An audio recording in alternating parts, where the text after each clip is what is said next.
hice 80 entrevistas a gente trabajando alrededor del diseño en Argentina.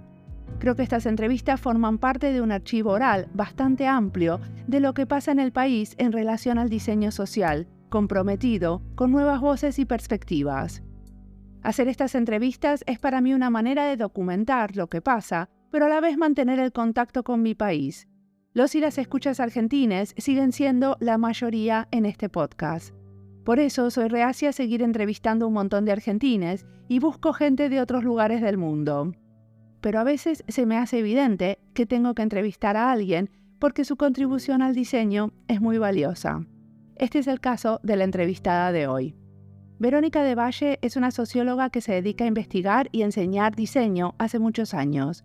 Ella trabaja en la Facultad de Diseño y Urbanismo de la Universidad de Buenos Aires, la misma de la que me recibí yo de diseñadora industrial hace 25 años. Verónica también trabaja en la Universidad de San Andrés, una universidad privada.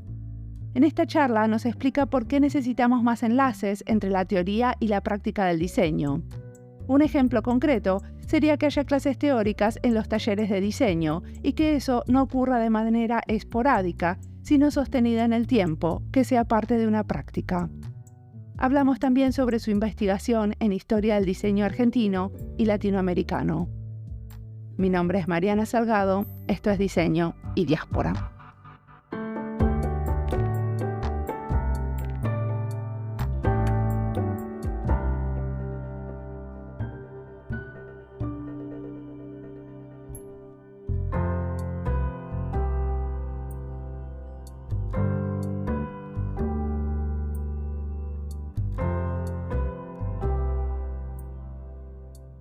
Bueno, soy Verónica de Valle, hace muchos años que soy profesora y que investigo en temas de diseño, más vinculada a teoría, historia y crítica del diseño, y tengo un extenso recorrido en distintas universidades públicas y privadas también que dan carreras de diseño. Formé parte de algunos grupos que armaron primeras carreras de posgrados, así que bueno, y nada, un poco me acompaña la edad en esto de haber iniciado algunos procesos. Y decime, ¿qué estudiaste? De grado estudié Sociología en la Universidad de Buenos Aires y después estudié una maestría en la Universidad de San Martín y después hice un doctorado. ¿Y la maestría de qué era? La maestría de Sociología de la Cultura. Ahora decime, me imagino que saltaste algunos de los prejuicios acerca del diseño que tienen la gente de las ciencias sociales para llegar al diseño, ¿no? Sí, claro, los tenía todos y yo creo que me deconstruí, digamos, en ese sentido porque ahora no, o sea, me cuesta hablar con amigos de sociología, o sea, me cuesta entender su visión que tienen o bueno, lo ven como, digamos, como un hecho estético, como una apuesta hasta medio frívola en algunos sentidos, como personas muy TOC que se dedican a hacer cuestiones más vinculadas a la dimensión estética, que no es una dimensión menor en la vida, pero que es como si estuviera privada de otro tipo de lecturas, digamos, ¿no? Como si no pasaran cosas importantes y muy importantes que merecerían la atención de los cientistas sociales y miran para otro lado. Miran a los textos. Y decime, ¿cómo podríamos los diseñadores transmitir un poco más de esa dimensión política que tiene el diseño? Bueno, yo creo que ya lo están haciendo hace tiempo y eso está muy bien. Creo que eso que antes, digamos, el diseño se dedicaba a cuestiones más de marketing y más frívolas y más estéticas, hablando de prejuicios, ¿no? Y los cientistas sociales o la gente que trabaja, bueno, sí, teoría social se dedica más a temas políticos y sociales. Eso ya no es tan así. El activismo también contribuyó muchísimo a homologar por abajo. Entonces en los colectivos, y colectivos que ahora son colectivos con una voz digital, todos somos lo mismo de alguna manera, ¿no? Somos todas voces y que nos expresamos de distintas maneras y eso me parece muy importante. Sigue habiendo prejuicios en términos de golpe de equipos de trabajo, ¿no? Es como que te pasa que si sos sociólogo esperan de vos que hagas ciertas cosas y no esperan de vos que hagas otras. Por ejemplo, ¿qué? Esperan que de vos que te encargues del discurso, de la palabra, de los conceptos, Y eso forma parte del ámbito del diseño. Entonces también un poco refuerza la división entre teoría y práctica, que sí es nociva para la enseñanza del diseño. Eso es muy nocivo. Es como si hubiera un divorcio entre las formas de, digamos, de pensar, de reflexionar y las formas de hacer, y corresponde a las materias teóricas, ¿sí? Pensar, y en las materias proyectuales es como que podés perfectamente plantear un taller con 0 libro de por medio, que la cosa camina. La verdad que yo no vi ningún taller que camine sin concepto. Pero bueno, la realidad, por lo menos, yo estudié hace mucho diseño, pero en las clases de taller teníamos muy pocas teóricas. ¿Vos das clases en la materia proyectual de diseño o das clases en las materias teóricas? Mira, tengo una doble experiencia. El AFAUDO está separado teoría y práctica. O sea, también la estructura, la malla curricular tampoco ayuda. Digo, la AFAUDO para hablar de muchas universidades, sobre todo que se fosilizan en sus estructuras curriculares, ¿no? Pero hay otras carreras nuevas, sobre todo las nuevas de las universidades privadas, que plantean, por ejemplo, no un diseño segmentado, gráfico o de producto, qué sé yo, de interiores, sino un diseño genérico. Y en ese caso, en la Universidad de San Andrés, yo estoy en un taller, en el taller de inicio y en el taller de cierre. Y ahí sí doy el track teórico, ¿sí? De un taller que es netamente proyectual. Entonces ya al estar alojado dentro, digamos, del taller, los cruces son más cercanos, o sea, están ahí, digamos, se puede ver. Y estamos obviamente articulando trabajos en el taller vinculados a la teoría y al revés, digamos, ¿no? Y ver qué textos pueden acompañar ciertos procesos de diseño que se dan en el práctico. ¿Y qué tendríamos que hacer en la universidad pública para que estas cosas también sucedan? Para que haya más de esta experimentación que vos notás en esta universidad. Otra. Yo creo que eso depende un poco, la universidad pública depende, por lo menos, de la Universidad de Buenos Aires, que es la que más conozco, y algunas otras universidades grandes. Depende mucho de, digamos, el agente del poder es la cátedra. Quienes hacen las reformas o estabilizan o anquilosan contenidos son las cátedras. Entonces me parece que eso también tiene que ver un poco con el espíritu que se dan dentro de esos grupos, esas organizaciones que son las cátedras, de si hay ganas de incorporar nuevos conocimientos, de si hay ganas de traer invitados. Ojo, no quiero ser injusta, a mí me han invitado un montón de cátedras a dar teóricas, se abren trabajos, qué sé yo, he estado muchísimas veces en la cátedra Gabriele, por ejemplo, ¿no? Entonces, eso de golpe es una teórica disparadora de algo, pero como me invitan a mí, pueden invitar a tantos otros. Y en muchas otras materias de proyectuales se trabajan con colegas que vienen a dar una teoría, o si vos vas, Mariana, por ejemplo, te invitan a dar una charla y a partir de ahí se hace un ejercicio. Eso sucede. Lo que yo digo es que no sea algo esporádico, sino que sea algo estructural, o sea, que a la par que desarrollas ejercicios, ancles y vincules esos ejercicios con teoría, porque antes lo que pasa es que parecía que no había teoría del diseño, pero hay un montón. Sí, o sea, de hecho que estén invitando a una persona y que esa persona no sea parte de la cátedra, habla de que es algo más esporádico que algo más integrado a la enseñanza de todos los días. Claro. El otro tema es que hay muchos textos que circulan en inglés y bueno, también eso es medio una fiaca, también traducirlos, no todo el mundo habla inglés. Ahí hay un tema también de traducción y de volverlo más cercano, ¿no? A cómo circulan internacionalmente, desde colegas chinos, qué sé yo, africanos, etcétera, que escriben en inglés. Bueno, sí, el diseño en general tiene como un marcado acento de la cultura anglosajona, ¿no? Está claro que hay muchos que incluso se sienten como mejores diseñadores por no hablar completamente castellano, sino ponerle de vez en cuando palabras en inglés. Yo he escuchado palabras como researchear, por ejemplo, en vez de investigar, que me puso de los pelos. Y la escuché de Argentina, o sea, no de gente como yo que vive en la diáspora que quizás no le sale una palabra, sino de argentinos viviendo en Argentina. Hay algo medio snob ahí también, ¿no? Bueno, sobre todo en el diseño de experiencia, por ejemplo, se usan millones de palabras en inglés y está esa fiaca de no quererlas traducir, con lo cual no generamos vocabulario propio. Vamos un poco a la investigación. Tenés un grupo de investigación. ¿Qué investigan? Es un grupo amplio, con muchísimos temas, porque un poco lo que me pasó a mí, a María Ledesma y un montón de personas que iniciamos el camino de la investigación en diseño, es que no había muchas personas con interés en investigar al principio. Entonces, para poder dirigir a alguien que investiga, tenés que haber hecho ya el camino de ese camino vos. Entonces, quienes empiezan a investigar te piden que los dirijas porque medio de cajón, porque no hay muchas referencias, o sea, no hay muchas personas a quien pedirle eso.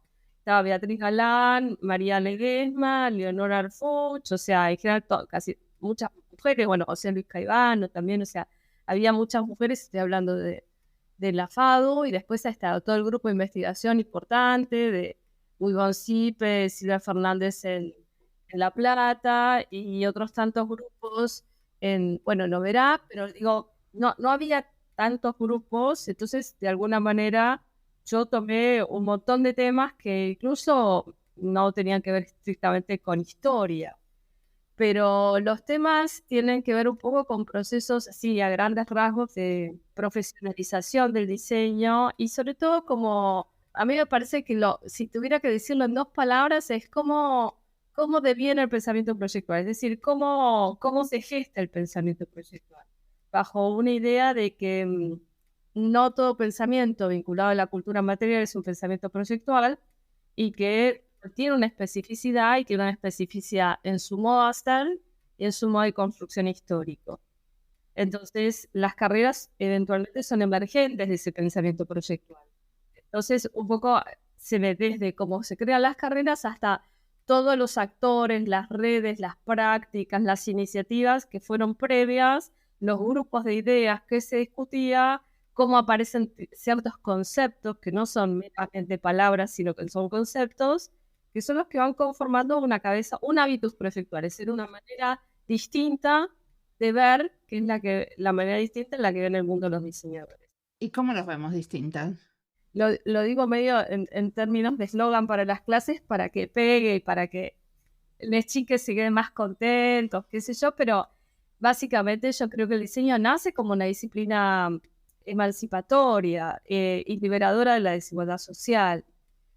A diferencia de otras disciplinas que nacen para ordenar la sociedad, para reprimir, para organizar, para pacificar con mano de hierro también incluso, ¿no? ¿En qué sentido es emancipatoria? Y es emancipatoria, pues si vos te situás en el debate, nos estamos poniendo en la versión más clásica del diseño, o sea, la versión en la cual el diseño se construye como una disciplina, como un canon, ¿no? O sea, como un saber reconocible, etcétera, que lo podemos situar en distintos contextos, pero en la transición del siglo XIX al XX hay una discusión sobre la cultura material muy importante, que es la discusión de la cultura de masas. Entonces, vos tenés por un lado el consumo de la alta burguesía y de las clases pudientes, que tenían las personas que les proveían objetos, ¿sí? Y todos sus interiores y toda su indumentaria, ¿sí? Y sus obras de arte.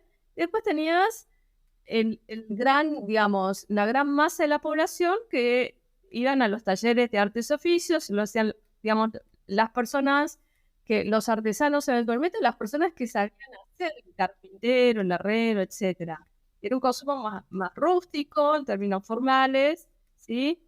Y lo que el diseño se propone es la accesibilidad, es decir, ¿por qué hay que ser rico para tener algo bien hecho, ¿sí? De calidad? ¿Por qué las cosas que son buenas tienen que tener este nivel de suntuosidad, que es un derroche?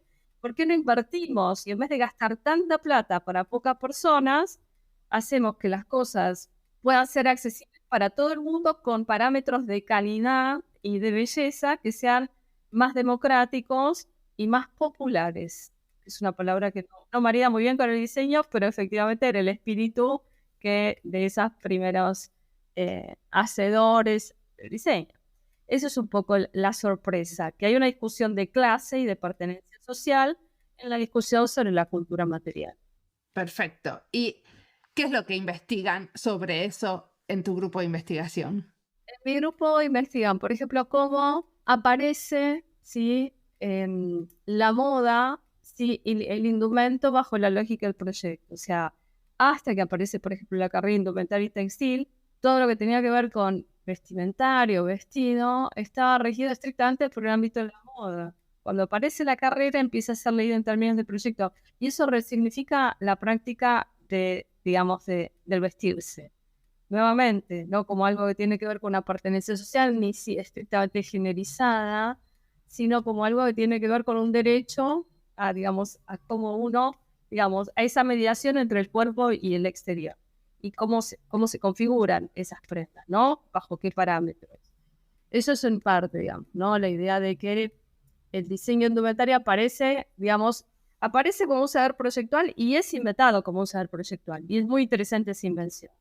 Y lo mismo en cuanto a imagen y sonido, pero también investigamos otras cosas. Carla, que también está en la diáspora, Carla Sarli está en Melbourne, en Australia, hizo un trabajo precioso sobre el periodismo infográfico en el diario Clarín y el rediseño visual de Clarín en los 90 y cómo con la teoría de actor red de Calón le emergencia una nueva forma de la infografía que no reconoce los antecedentes ni catalanes ni norteamericanos, que es propia nuestra y que tiene que ver con el protagonismo del diseño, a diferencia de la ilustración en el caso de los catalanes o de la publicidad en el caso de los norteamericanos. Hizo esa investigación sobre esto desde Melbourne, en Australia. No, la hizo desde Argentina. Ahora ella está trabajando como profesional de diseño, no está tan abocada al mundo académico. O sea, pertenece a nuestro grupo, seguimos participando, pero no. Esa fue su tesis de maestría y yo espero que la proyecte hacia otra tesis. Y después, bueno, qué sé yo, Leandro Dale trabaja con políticas del Estado, el diseño como política pública, los organismos y las instituciones que la acompañaron, y qué modelos de pensamiento de diseño aparecen ahí, o sea, cómo aparece, por ejemplo, no sé, la gestión estratégica del diseño en los 90 y cómo aparece el diseño para la innovación social en los años 2000, como, qué sé yo, aparece una reformulación de ese diseño para la innovación social de la mano de Beatriz Galán. O sea, estamos viendo concepciones del diseño presentes en el Estado. ¿Y siempre tienen un enfoque sobre el diseño argentino? Mira, como viste, la investigación está vos muy pegada, muy orientada al material que tenés a primera mano. Entonces, en general, lo que se espera de la investigación académica, estamos hablando no de la investigación profesional, sino de la académica, es que vos digas algo, pero que de alguna manera esté justificado en un corpus. Entonces, el material que podemos trabajar es digamos, en particular el argentino, es el que además llama interés. Paula Sokolowski, que creo que... Ya la entrevisté, sí. Claro, hizo un trabajo, también le dirigí la tesis, un trabajo precioso sobre el tema de las privatizaciones y cómo aparece significada la imagen de las empresas estatales.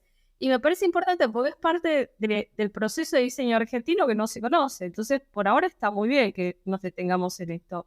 Yo, que estoy más vieja y que me gusta sacar un poco más los pies del plato, me estoy dedicando más al diseño latinoamericano y ahí estoy con colegas abriendo debates, haciendo discusiones, repensando cómo y de qué manera aparece el diseño, a qué se iguala, diferencia entre diseño, qué sé yo, memoria gráfica, cultura visual. O sea, estamos un poco en esas redefiniciones con colegas de Brasil y de Colombia. ¿Tienen una red de investigadores en historia del diseño?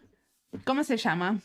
Bueno, estamos armándola. No tiene nombre y apellido, pero ya hicimos como 4 eventos juntos. O sea, nos buscamos y nos encontramos todos los años.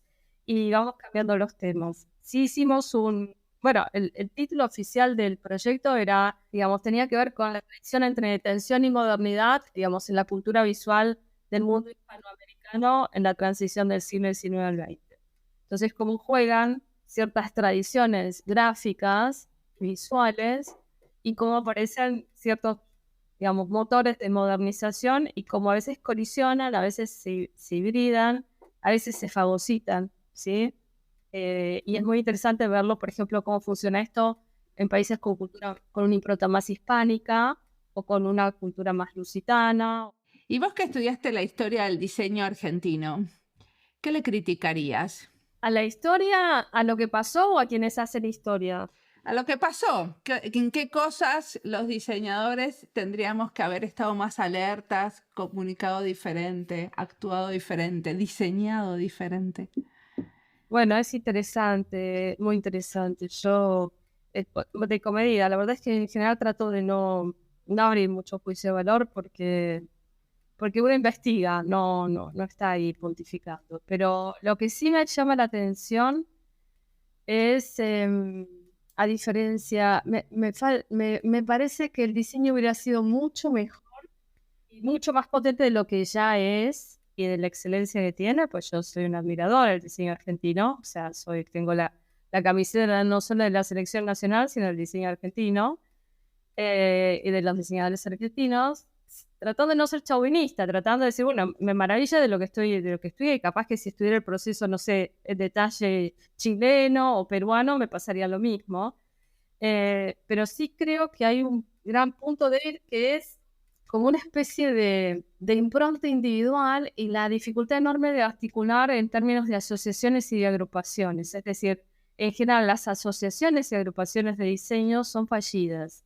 Y en general esto tiene que ver con muchas cosas, con problemas políticos, falta de financiamiento, pero también cuestiones personales, enemistades, celos, narcisismos. Y eso, en ese proyecto pierden todos. Cuando eso es así, pierden todos. Pero ¿no pensás que eso tiene que ver con la manera en que, con el abordaje al diseño, ¿no? Que hay como un diseñador que es el diseñador de un objeto y como que hay como pocos, sí, hay como poco diseño colaborativo y colectivo. No se considera que hay una comunidad que puede diseñar una silla. Puede ser. Sí, creo. O sea, ahora, más allá del chiste, sí. Creo que hay una impronta, pero no es de narcisismo. Es como, a ver, te diría, así como nosotros estudiamos cómo ciertas ideas vienen del campo de la arquitectura, del arte, ¿no? Y ciertas prácticas, incluso de enseñanza, ¿no? Del maestro aprendiz, y después cómo se reformula en el taller. Creo que también se heredan otras cosas que tienen que ver con el hecho de cómo se legitima el diseño socialmente. Se legitima con la estrella de rock. O sea, yo soy el artista y yo soy el diseñador. Y tienes impronta. No se piensa como un laburante como en cine, que sos uno más de una cadena de gente que si no tenés el tipo que te tira el cable, no tenés película. Y si el sonista te falla, es una catástrofe.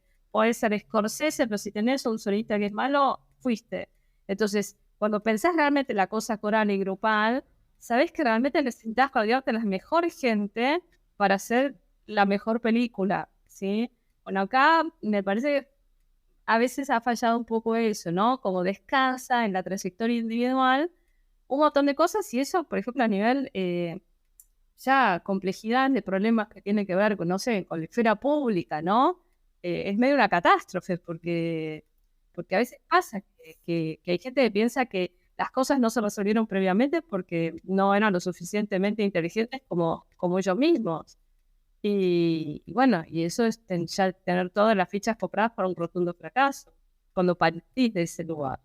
Entonces, me parece que sí, que el trabajo colaborativo tiene que tener que ver con tener buenos equipos de investigación, no académica, sino profesional, con tener un equipo de gente joven que la rompa, con tener la cabeza abierta, con estar siempre en una situación de aprendizaje y con llamar etnógrafos, antropólogos, ingenieros, científicos de datos y todo lo que hoy en día existe para abordar la complejidad de los problemas de diseño. Sí, efectivamente. Bueno, una de las cosas que vos como apreciás de los diseñadores es que nosotros podemos y vamos hacia el trabajo transdisciplinar, que es algo en lo que confiamos mucho, que no se da en otras disciplinas. Así es. Es así y es una cabeza muy abierta la que tiene. Y además me gusta porque les copa el trabajo transdisciplinar. O sea, es como que vamos al cumpleaños, ¿no? O sea, vamos a conocer gente rara, a hablar cosas distintas. Estamos acostumbrados al ida y vuelta, ¿no? A prueba y error, a tipo, nada está cerrado, todo está abierto, todo se reformula, bueno, cuáles son los plazos, a partir de acá reorganizamos todo, pero todo el tiempo está todo moviéndose en una situación de redefinición, y eso es muy saludable. Eso es muy saludable. Sería un poco lo que Buchanan, ¿no?, plantea, no pensar a partir de las categorías, sino a partir de los posicionamientos. No quedarse en el continente una categoría, sino quedarse como en una superficie de cruce, ¿no? Como en una membrana que junta distintos mundos, que es la frontera entre distintos mundos. Y a mí eso me parece que con la complejidad de problemas que empieza a ver, que hay ya hace tiempo y que son cada vez más inminentes, se necesitan más cabezas de ese tipo, que no son solo el diseño, pero bueno, en el diseño como que se aparecen de una manera bastante, como un modus operandi.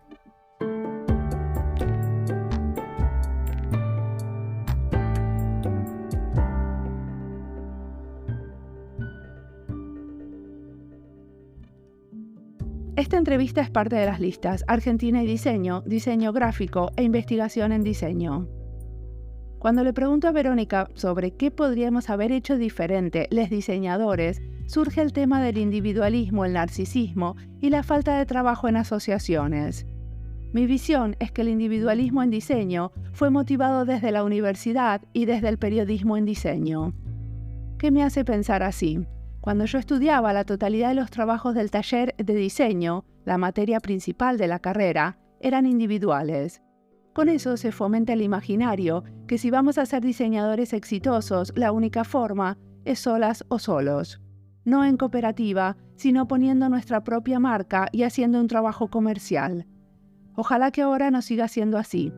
Consistentemente, busco diseñadores trabajando en colectivos, asociaciones o cooperativas, como una manera de mostrar que otros formatos de colaboración son posibles. Entrevisté a varias periodistas dedicadas al diseño. En casi todos los casos, se dedican a dar visibilidad a proyectos en equipos pequeños, de 1 a 3 personas, donde lo que se rescata es el valor del diseño aislado del trabajo en equipo con otros de otras disciplinas. Me acuerdo de una entrevista donde la periodista hablaba del esfuerzo de llevar una silla a una exposición internacional, como si lo que pasara interesante en el diseño contemporáneo sucediera dentro de estas exposiciones. Cuando el diseño está entrando en ámbitos donde puede tener más incidencia política, como en la creación de políticas públicas y el apoyo al activismo, seguir poniendo énfasis en los esfuerzos individuales de diseñadores no nos beneficia. Si queremos salir del individualismo de nuestra profesión, tenemos que darle más visibilidad a proyectos en relación a la economía solidaria, la inteligencia colectiva, el activismo y los comunes, todos temas recurrentes en nuestras entrevistas. Ahora sigamos escuchando a Verónica, que tiene muchísimo más para contarnos.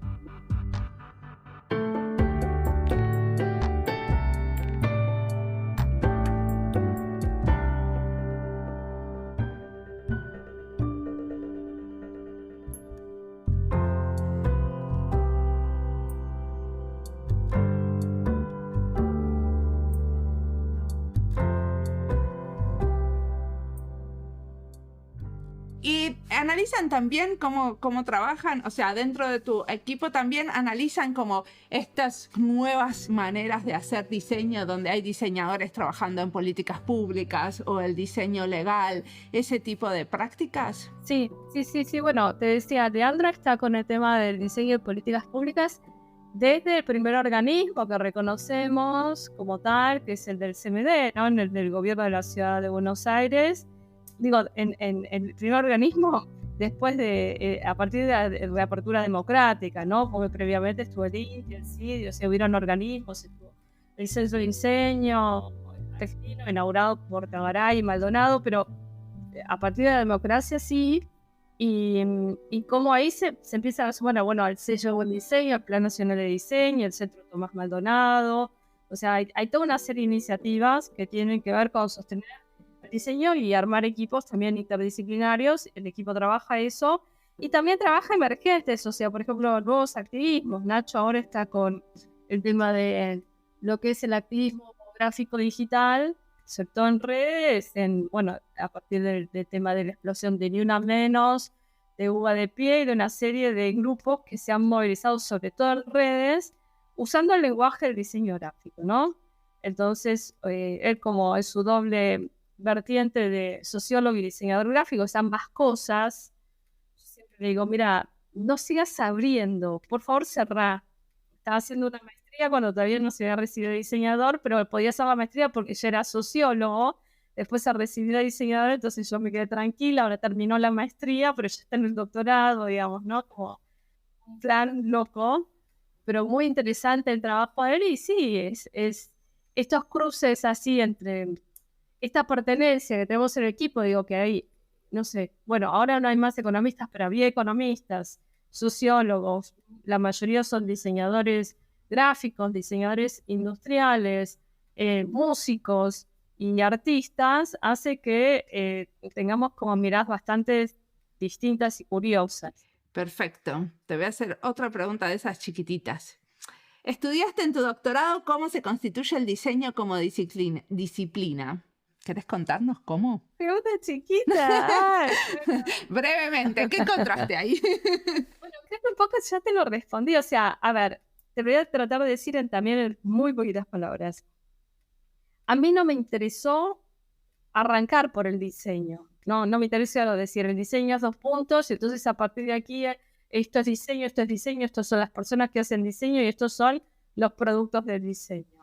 A mí me interesó llegar al diseño, es decir, cómo, ¿sí? No se hablaba ni se pensaba en términos de diseño. Algunos dirán, sí se pensaba, pero no se decía. Bueno, yo creo que cuando no hay todavía un concepto que acompañe, todavía no hay una conceptualización, un saber. Entonces, me interesa eso, me interesa cómo se reorganiza toda la cultura material y visual bajo un nuevo principio, que es un principio proyectual. Y cómo aparece, cómo se gesta ese pensamiento proyectual en el Río de la Plata. ¿Y cómo se gesta? Y se gesta de la mano una serie de...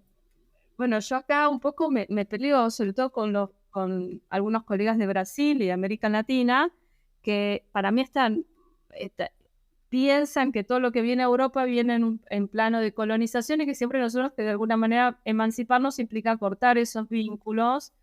Y yo parto un poco de la idea de que en realidad América es un continente hibridado, ¿sí? Y que esos intercambios existieron desde muchísimos años, y nos hemos conformado a la luz de esos intercambios, y hemos también modificado a Europa en esos intercambios, en particular en ese diálogo. Entonces, yo creo que se gesta a la luz de un intercambio muy importante que se da entre artistas, ingenieros y arquitectos, y arquitectas pocas, porque la verdad es que el nivel de discriminación era altísimo, ¿sí? Y a la luz de una serie de vanguardias constructivas que por coyunturas particulares de la historia del siglo XX tuvieron en Argentina un nivel de importancia y de virulencia que no tuvieron en otros lugares, y que no tuvieron, por ejemplo, en Europa mismo, ¿no? Cuando aparece, por ejemplo, el arte concreto, ¿sí? En Suiza era un país pequeño comparado con Argentina, y era además un país aislado en el contexto de la Segunda Guerra, y lo que se ofrece como caja de resonancia para el concretismo europeo es Brasil y Argentina, que es cuando BIM no puede creer la proyección que tiene internacional, que tiene todo lo que es el Grupo Allianz. Y a partir de ahí es que se empieza a producir un intercambio que es de cartas diario entre BIM y Maldonado, ¿sí? Que es en parte el proyecto de gestación de la escuela de UNME. Entonces, cuando UNME es una escuela que tenía en su pauta de conformación más de un 50% de extranjeros, porque lo que querían era desnazificar la enseñanza de diseño. La idea era, si se reabre una escuela de diseño, ¿sí? Con la inercia del pensamiento que hay en las instituciones alemanas, que todavía permea la impronta nazi, lo más probable es que los profesores convocados tengan todavía, digamos, esa marca, ese sesgo, o sea, ese prejuicio, ¿sí? Entonces, hay un doble pedido para la fundación de la escuela, a Eichen y a Engels Kohl, que es que la escuela tenga contenidos humanistas en su currícula y que sea conformada mayoritariamente por profesores y estudiantes extranjeros. Y ahí fue Maldonado, como argentino. Ahí fueron un montón de latinoamericanos. Ahí fueron muchos latinoamericanos. ¿Y después volvieron esos latinoamericanos? Muchos sí volvieron. Algunos iban pasantes, se quedaban 6 meses, volvían. Maldonado y Gonda se quedaron allá, pero el resto no. Digo, cuando yo entrevisté a las personas que entrevisté, la mayoría habían ido 6 meses a ver a los amigos, a fiestas, todo, pero bueno, participaban de los talleres, digamos, ¿no? Y estaban ahí a clases y después volvían.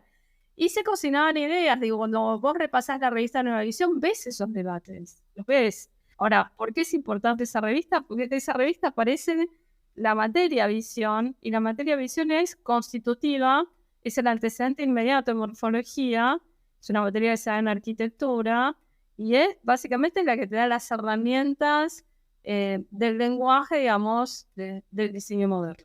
¿Esta revista Nueva Misión es una revista de dónde? Es una revista argentina que se editó entre 1951 y 1957. Y que se usaba en la universidad. Después se usaba, eran como este mismo grupo del que te estoy diciendo, le editó, porque eran como activistas, ellos agitaban, ¿no? Todo el tiempo estaban con esa causa, agitaban, sacan 2 cosas, 2 proyectos editoriales, y esto es interesantísimo en términos del podcast, Mariana, porque vos pensás en términos culturales y de pensamiento que la lengua es todo. Entonces, cuando vos escribís en tu lengua materna, digo, el castellano es un idioma que se habla prácticamente en Hispanoamérica. El nivel de llegada que tenés cuando escribís en castellano cubre todo un continente y se proyecta también a España. Bueno, eso fue lo que pasó con la revista Nueva Visión, pero sobre todo con el desprendimiento de Nueva Visión, que es la editorial Visión, Nueva Visión también. Es una editorial de arte, de psicoanálisis, de arquitectura y de ciencias sociales. Esto me lo decía Ana Calvera. Nosotros estudiamos en la Universidad de Barcelona arquitectura con los libros editados por la editorial Nueva Visión de Buenos Aires. Y decime, ¿por qué tiene que ver con el podcast? Porque me parece que hablando de estos intercambios transatlánticos, con los viajes de ida y vuelta, y con el idioma que es el idioma en el cual uno se conforma, en el que conforma el pensamiento, en el que conforma la subjetividad y en el que también uno se forma profesionalmente. Me parece que una historia de la lengua es también una historia de la pertenencia y del exilio. Bueno, para mí esto de hacer diseño y diáspora, o sea, hacer este podcast desde la diáspora, era una manera de recuperar mi castellano que estaba como muy oxidado en términos profesionales. Lo tenés perfecto, intacto tu castellano. Sí, pero ahora hace 4 años que hago este podcast y que hablo 2 veces por semana con gente de estos temas, digamos. Cuando empecé, no, el primer tweet que nos pusieron fue, ay, qué lindas esas chicas tratando de encontrar las palabras en castellano, porque no nos salían. Bueno, pero ya está, es práctica y es querer, es perseguir, es ponerse un objetivo. No, totalmente. Y aparte, bueno, yo creo que el podcast lo que tiene es una reivindicación de la oralidad, ¿no? Eso me encanta, me encanta. Yo soy una radiofílica, me encanta escuchar radio, así que todo lo que tiene que ver con la oralidad y con la escucha me parece fascinante. Y decime, ¿qué cosas te inspiran a vos? ¿Qué estás escuchando, mirando, leyendo? Escucho mucho radio con vos, escucho que es bien de mi generación, me gusta mucho Ale Berco, me gusta mucho Diego Iglesias, me gusta mucho esa gente de 30, 40, 45 años, bastante progre y bastante crítica, que se ubica en lugares, que se pone en lugares incómodos y que sigue haciendo preguntas incómodas. Me gusta el periodismo de investigación, que es algo totalmente en extinción. ¿A quién, por ejemplo, nos recomendás leer? Bueno, Ale Berco, a mí me gusta mucho Iván Jablonski, me gusta Nacho Gutiérrez en términos de comunicación, me interesa muchísimo lo que hace Nacho Gutiérrez en términos políticos y de investigación. Bueno, después obviamente Anfibia, ¿no? Todas las revistas digitales que son como... Tengo mi cuñada que trabaja ahí, es diseñadora y trabaja ahí. Y después, a ver, a quien sigo en redes de diseño, la sigo mucho a Marcela Fiviani, que es una gran difusora y una gran armadora de contenidos, y siempre me invita y tiene una enorme generosidad. Y después, bueno, qué sé yo, obviamente trabajo con la Fundación IDA, ¿no? Son amigos, y gran parte de las fuentes documentales que manejo vienen de Fundación IDA o han llegado a Fundación IDA. Yo las conocía previamente antes de las donaciones y después llegaron a Fundación IDA. Y después tengo amigos diseñadores que son muy grosos y a los que sigo, como Diana Saimovici, que es una gran tuitera. A varios de los que mencionas en diseño los entrevisté, a Marcela Fiviani, a Diana Saimovici. Sí, son geniales. Y después que me gusta leer mucho estos temas. Me gusta leer a mis colegas que sacan cosas interesantísimas, como Camilo Buitrago, Marcos Braga, Priscila Farías, Marina Garone Gravier. Me gusta mucho seguir sus trabajos, me gusta mucho juntarme con ellos para discutir. Me gusta mucho intercambiar en el marco del equipo de investigación, aprendo un montón. ¿Cada cuánto se reúnen? Bueno, el año pasado estuvimos muy fiaca. Terminamos un libro, lo publicamos, que se llama Pensar el Diseño, y después nos tomamos como un año de fiaquez total. Pero estamos discutiendo tesis. En general, cuando nos reuníamos bien, nos reuníamos una vez por mes. Todo un sábado, arrancamos 11:30 de la mañana y terminamos 3, 4 de la tarde. Y si no tenemos avances de tesis para discutir, tenemos textos vinculados con el diseño, o no con el diseño, pero que nos pueden servir para el diseño. Y decime, en el futuro, ¿a dónde te imaginas que va a ir esta investigación en diseño? ¿A dónde te gustaría que vaya? ¿Qué temas te parece que todavía no investigaron que podrían ser las próximas víctimas? Las próximas víctimas. ¿Sabes qué? En estos momentos estoy en una especie como de parate. Quiero terminar de procesar entrevistas que hice a 2 y las hacedoras del diseño, que es material inédito. Me gustaría editarlas y publicarlas. No sé en qué formato todavía. Tengo, armar un website, ¿no? Empezar a compartir contenidos. Y creo que más me gustaría como dar un formato más de divulgación a todo lo que es la investigación, porque creo que hasta aquí se ha quedado bastante metida para adentro, que las personas que leen sobre diseño son pocas, que las personas que leen, que digamos, que hay que retransformar los contenidos en contenidos más ágiles, como esto que estás haciendo vos, o en videos, o sea, como ir a un formato más, digamos, que no implique, no sé, 3, 4 horas de lectura de corrido, que hoy en día nadie las tiene. Y creo que ya estoy trabajando un poco en ese sentido, ¿no? Un poco el tema de transformar las clases en clases virtuales ya nos puso en una cierta dinámica y creo que nos toca reconvertir un montón de cosas hacia ahí. Ahora, después hacia dónde me interesan, qué sé yo, mucho, a quienes hacemos historia, te voy a decir, me interesa tal archivo, o sea, me interesa meterme en ese archivo. Me interesaría conocer el archivo de Vila en Suiza, muchísimo. Me interesaría indagar más un poco en este intercambio transatlántico que yo trabajo en mi libro, ¿no? En esta red de ida y de vuelta en los barcos. Buenísimo. Bueno, muchísimas gracias por la entrevista.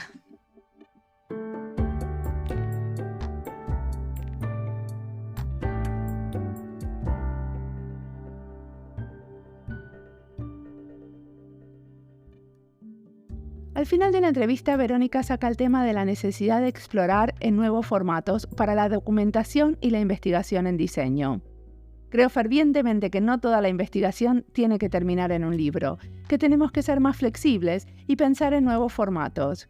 Cada vez me doy cuenta que mi cerebro funciona mejor en movimiento y que por eso no siempre leer es la manera más óptima de aprender, por lo menos no para mí.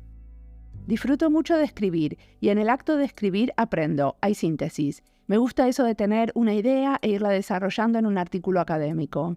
A pesar de que ahora no estoy escribiendo mucho, es algo que disfruto porque me gusta leer, buscar referencias y argumentar. Puedo profundizar en algo y desarrollarlo.